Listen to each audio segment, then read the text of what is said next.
Hi folks, welcome to the Prepared Homestead. This is Travis. Thank you all for stopping by to watch. Welcome to my morning walk. Oh, I know I've talked about this a lot over the past 2 or 3 years, but I don't know, it's on my mind. And that's this collapse that we're dealing with, and that's exactly what we're dealing with. I know that there may be some of you that still thinks that that's an overstatement. Maybe you're right, but not to offend you, but I think you're wrong. For 40, 50, maybe 60 years at least that we know of, there have been experts and mathematicians, economists, various sciences, various fields, all over the world predicting that this civilization, and that doesn't just mean the United States, that means this Western civilization, is in the process of collapsing and cannot last that much longer. In fact, in the 2020s is when most people in the last 40 or 50 years has predicted it would start its downfall. And this has been building, of course, for decades. Probably really was kicked off when fractional reserve banking, the fiat currency came about, and it just spread all over the world. And it took the power out of the people's hands. Basically creating slaves. And the economy has done good, or at least it's appeared to have done good through most of that time. But we're nearing the end, because you can't just keep doing that. It's not sustainable, that type of an economy, and that's why everyone's talking about switching to either some kind of gold-backed system or a digital system. Because everyone around the world knows, anyone that knows anything, knows that this type of, monetary system can't last. I mean, it expands and grows really fast, and it looks really good, but it has no endurance.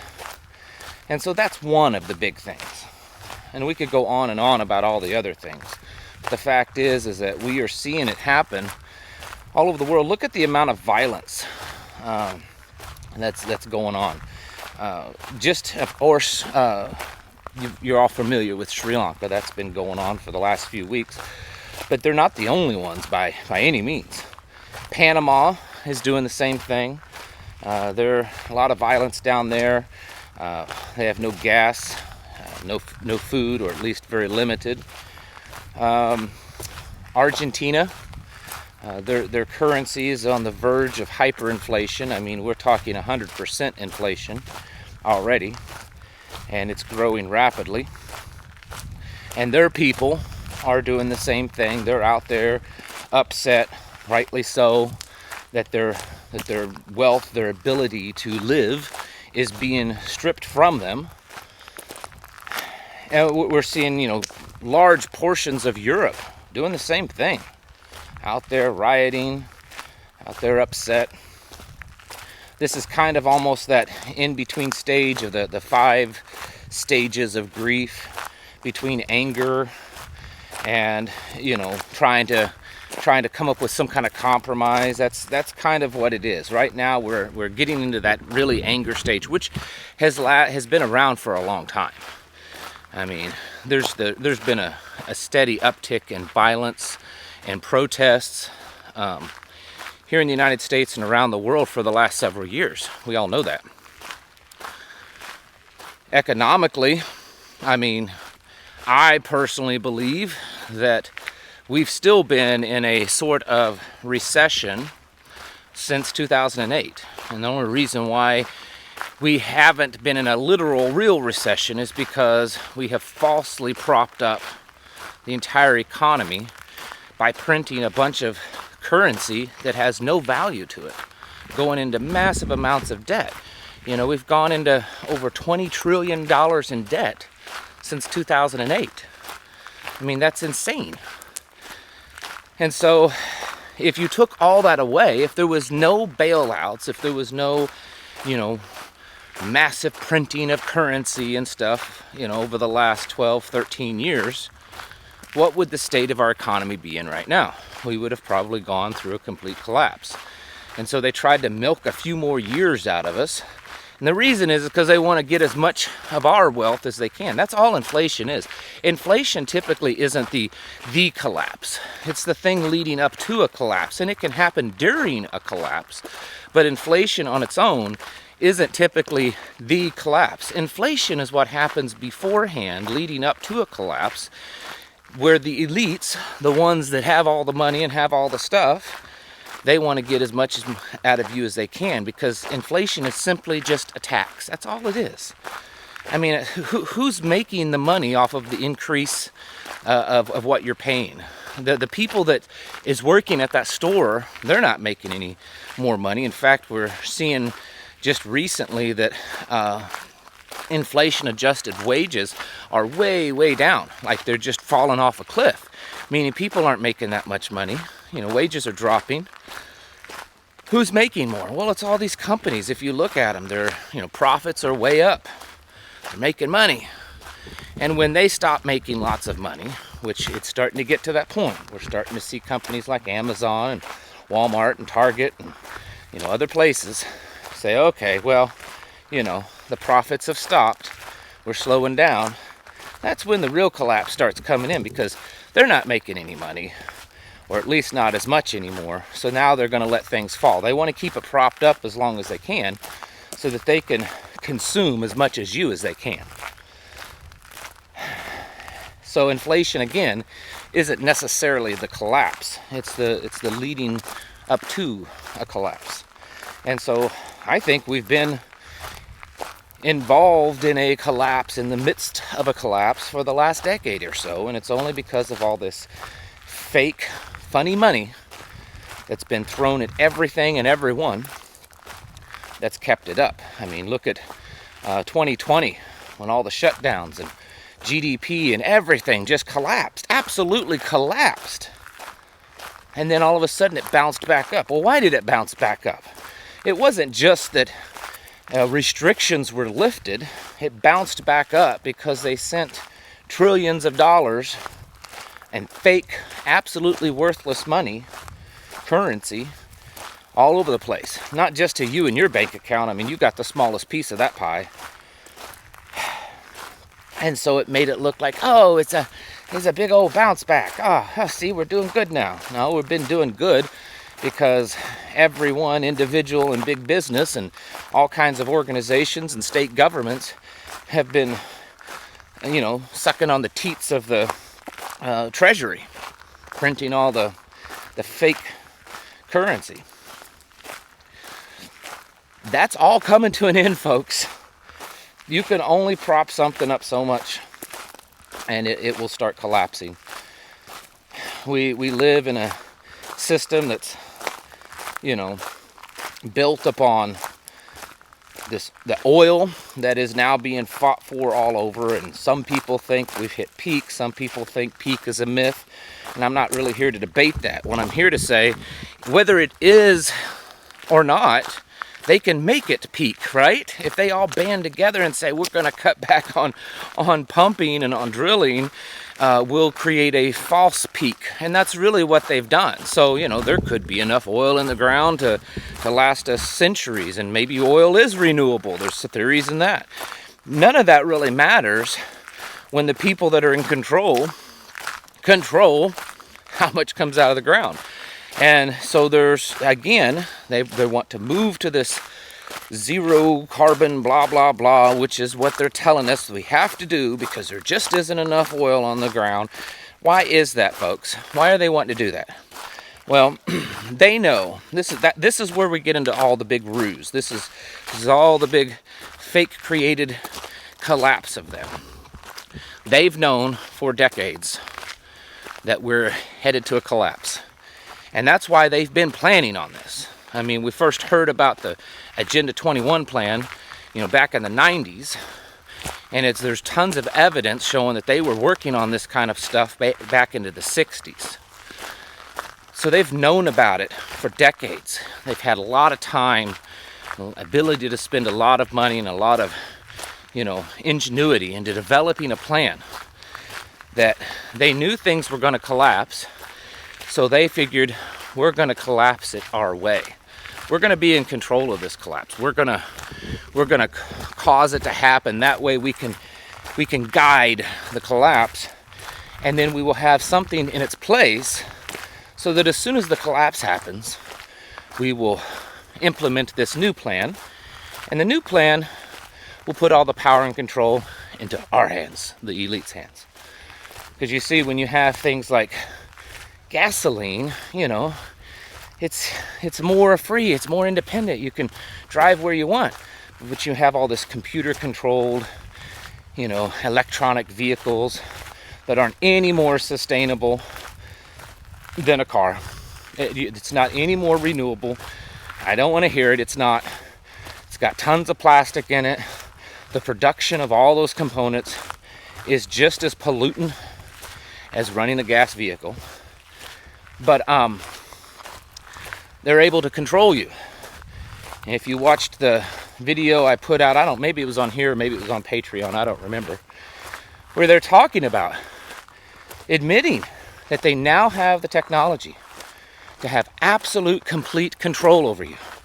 That they can monitor everything you do, every moment of your life, your thoughts, inside your body, how your body's functioning, your biology, everything. So they've reached that pinnacle, and they're going to use it. And that's where the collapse comes in. They know that it's going to happen. So they would rather it happen under their power and control than it to just happen naturally. And what they're going to do is guide that plane to a crash, and along the way implement all these policies so that when it hits rock bottom, their new world will take over. Sorry, I'm a little out of breath. It's not a long uphill, but it's actually pretty steep. I don't know how well you can tell that on the camera. And I'm still not in amazing shape, but I'm getting there, folks. And that's what we're living through. We're living through this controlled demolition of our civilization. That's what the Great Reset is. That's what Agenda 2030, Agenda 21, it's all it is. And yes, there's a battle from the elites. Who's going to lead this new world? I think that's what we're seeing with, the West versus the East. Because China's certainly on board with this. They're all involved in the World Economic Forum, Great Reset. They all are. They know. They all know it's going to collapse. I don't think there's any denying it anymore. We've just got to build our existence, our lives, in a way that we can get through that. Get through the other side.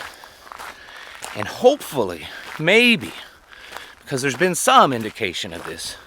I know we don't 100% believe this, but our hope and our prayer is that if we survive through all this, then we can make it to the other side of this collapse and kind of live a life. And I figure if we make it that far, we'll work out the details then, because none of us really know how bad it's going to be or what the total plan is.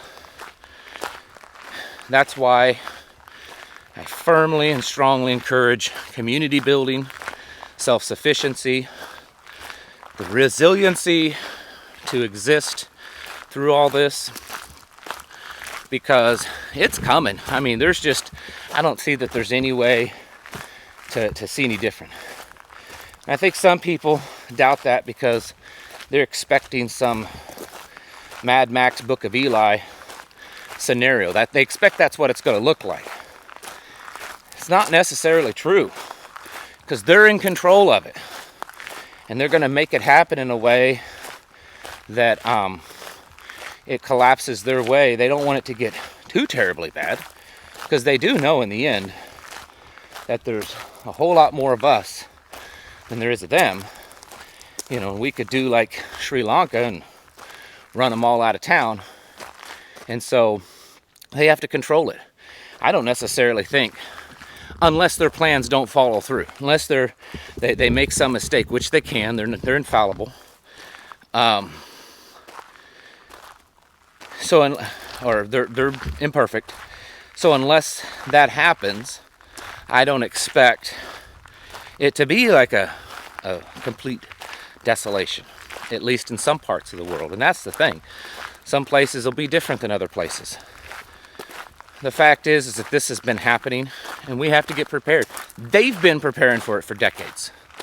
Okay? Virtually all prophetic passages in the Bible, when it refers to more of the end times, very much line up in the sense that things are going to fall apart. It may not say in the Bible that there's a collapse coming, but when you read about the last days and the days of Noah and those birthing pangs, it's a collapse, folks. And what we've gone through thus far is not the rock bottom, folks. It may be bad in some areas, but we certainly have not hit rock bottom. And that's why we've got to keep preparing, keep moving forward. These people in power, as much as we don't like them, they know what they're doing. Okay? They really do know what they're doing. And that's why we have to do our best to prepare for what they're doing. Watch this afternoon. I'm working on a video, putting a lot of work into it, and showing you, talking to you about how these elites, they're everywhere and they're into everything, and people are wondering, you know, is there a way to overcome this and fight back and change the course of this ship? I'm going to show you just how deep and dark this all goes, and how pervasive their tentacles are in our world. So watch the channel this afternoon for the video. Folks, you've got to get yourselves prepared, get your houses in order, do all the things that you need to do, which is different for everyone, to get ready, because we are in the midst of it. Okay, we're gonna see more. It's gonna just keep happening. That's what they do. That's how it works. Okay, and it's nothing to get afraid of. It's nothing to give up on. It should be motivation to energize us to get closer to the Father in heaven, and to get more prepared here on earth. Get your houses in order, folks. Prepare mentally, physically, spiritually. Thanks for watching. I'll catch you in the next video.